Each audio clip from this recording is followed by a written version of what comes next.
Chaque mois, ton argent entre dans tes poches. Et chaque mois, il en ressort aussitôt. Pas parce que tu gagnes peu, mais parce que tu as été programmé pour acheter des choses qui te prennent de l'argent au lieu d'acheter des choses qui t'en rapportent. Aujourd'hui, on va parler d'une différence que les riches comprennent très tôt et que les pauvres découvrent trop tard. La différence entre un actif qui te paie et un passif qui te saigne. Si tu continues à mettre ton argent au mauvais endroit, tu travailleras toute ta vie. Mais si tu apprends à investir dans les bons actifs, ton argent travaillera pour toi. Et cette vidéo pourrait littéralement changer ta trajectoire financière. Reste bien jusqu'à la fin. Voici donc les 7 actifs vers lesquels la majorité des Européens à petit ou à moyen revenu se tournent pour investir. 1. Les ETF et fonds indiciels. Ces fonds gagnent en notoriété auprès du grand public car ils se positionnent aujourd'hui comme une réponse simple à un besoin fondamental. Investir sans se compliquer la vie, mais avec méthode. Dans l'imaginaire collectif, s'enrichir en bourse signifie prendre des risques, suivre l'actualité financière en permanence et tenter de battre le marché. En réalité, l'histoire financière montre exactement l'inverse. Les investisseurs les plus performants sur le long terme ne sont ni les plus intelligents ni les plus informés, mais les plus disciplinés. Les ETF, ou fonds indiciels, reposent sur une idée simple mais révolutionnaire. Au lieu d'essayer de prédire l'avenir, on accepte que l'économie mondiale croisse sur le long terme et on se contente d'y participer. En achetant un ETF, on ne parie pas sur une entreprise, mais sur un système entier. En France, cet actif devient particulièrement puissant grâce au PEA. Ce cadre fiscal a été conçu pour encourager l'investissement productif et il récompense la patience. Après 5 ans, l'impôt sur les gains disparaît. Cela signifie que le rendement réel d'un investissement long terme est mécaniquement supérieur à celui d'un placement fortement taxé, même si le rendement brut semble identique. Prenons un exemple réaliste. 2 personnes investissent exactement la même somme chaque mois. La première tente de faire du trading actif, achète et vend fréquemment, paye des impôts, des frais et commet des erreurs émotionnelles. La seconde investit calmement dans un ETF monde chaque mois sans se poser de questions. Après 20 ans, dans la majorité des cas, la seconde personne a un patrimoine nettement supérieur, avec beaucoup moins de stress. Les ETF sont l'actif préféré de ceux qui ont compris que la richesse est un marathon, pas un sprint. Ils n'offrent pas d'adrénaline, mais ils offrent quelque chose de bien plus précieux, la prévisibilité à long terme. 2. L'immobilier locatif. Quand les autres remboursent ton patrimoine, l'immobilier occupe une place centrale dans la culture financière française. Mais il est souvent abordé de manière émotionnelle plutôt que stratégique. Beaucoup de ménages considèrent l'achat de leur résidence principale comme l'objectif ultime de réussite, sans réaliser que cette décision est souvent plus psychologique que financière. Un actif immobilier n'est pas un bien que l'on possède, mais un bien qui génère un flux de trésorerie. Cette distinction est fondamentale. Un logement dans lequel on vit immobilise du capital, crée des charges et réduit la flexibilité financière. À l'inverse, un bien locatif bien choisi peut devenir un levier de liberté. L'immobilier est l'un des rares actifs permettant d'utiliser massivement l'argent des autres, en l'occurrence celui des banques. En pratique, cela signifie que l'investisseur mobilise peu de capital personnel, tandis que le locataire rembourse le crédit. À long terme, le bien est payé, la dette disparaît, mais l'actif demeure. En France, les stratégies efficaces ont évolué. Les grandes métropoles sont devenues très chères, compressant la rentabilité. En revanche, les villes moyennes, les zones étudiantes et certaines régions dynamiques offrent encore des opportunités intéressantes.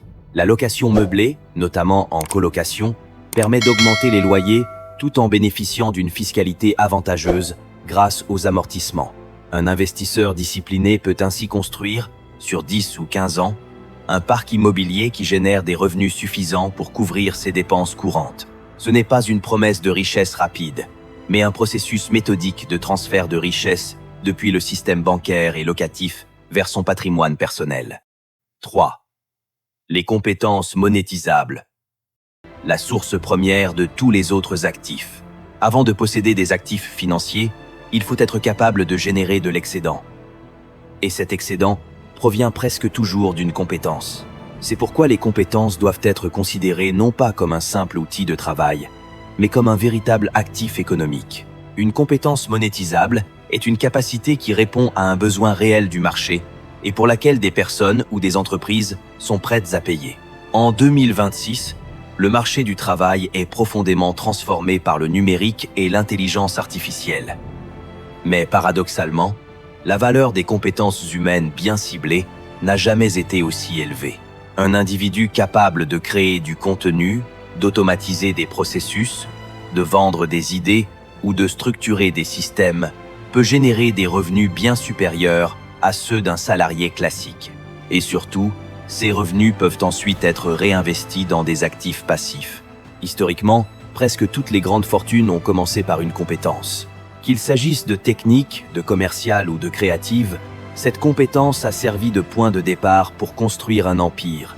C'est l'actif racine, celui qui alimente tous les autres. 4.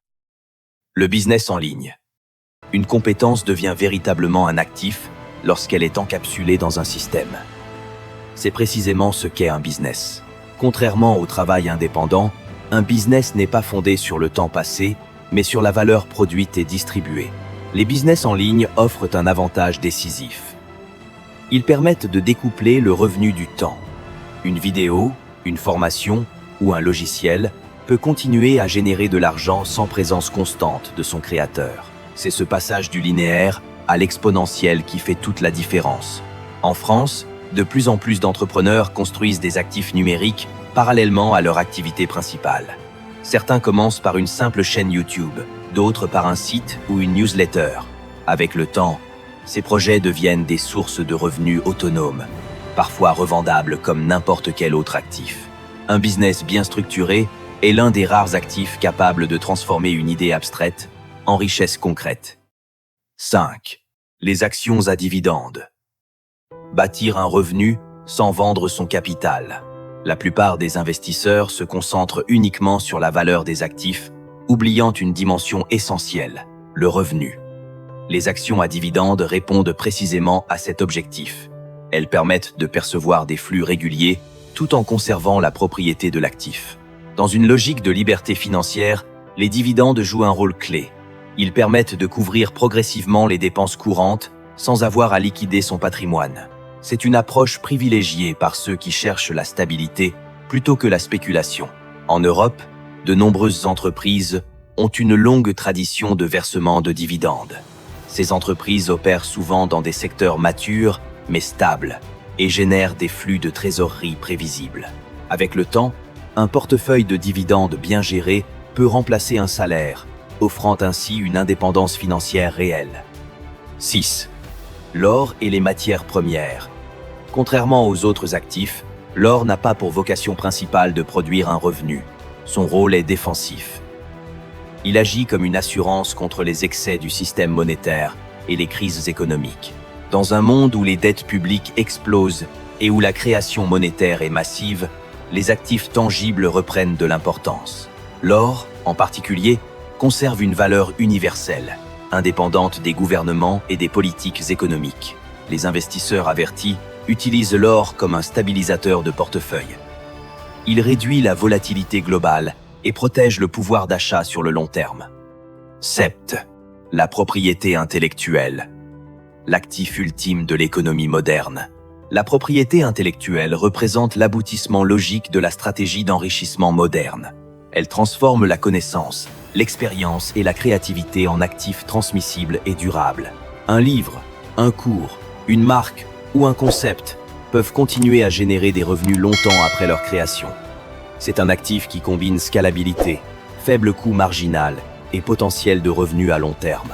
Dans une économie de plus en plus immatérielle, la propriété intellectuelle devient l'un des piliers centraux de la richesse.